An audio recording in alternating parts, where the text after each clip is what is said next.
There are many general duties for a board director, and they're often detailed in legislation. For example, in Australia, the Corporations Act 2001 sets out the general duties for a board director.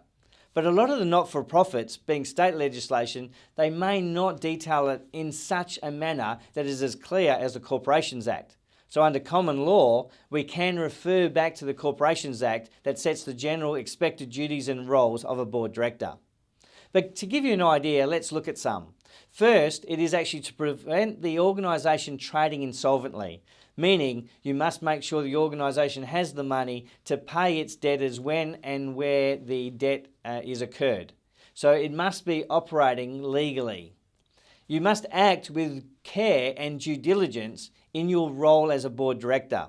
That means appropriately asking the right questions, making the right investigations, and having the right level of conversation and discussion. You must also act in good faith in the best interests of the organisation and its shareholders, or in the event of a not-for-profit, the organisation and its members.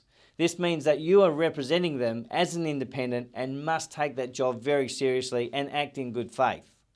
You also must avoid conflicts of interest, or acting where there is a real or perceived personal gain. In fact, if there's any financial potential gain because your organisation may be a supplier to the organisation you're on the board, you've got to be awfully careful of that, because there could be an undue conflict of interest and that could cause issues in its own right. Because at the end of the day, that means you may not be acting independently.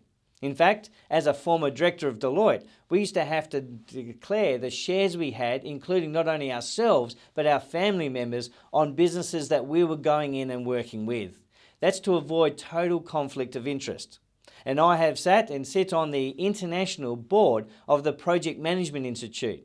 And to protect the conflict of interest there, that we're not promoting ourselves, we generally will never be able to speak in our own country.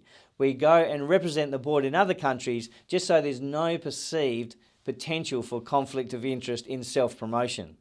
And the last is protecting the confidential information of the organisation. You're going to get access to the numbers, to the details, to their strategy, and therefore you must protect that information, not disclose it, not discuss it outside of the board, and only use it for board purpose.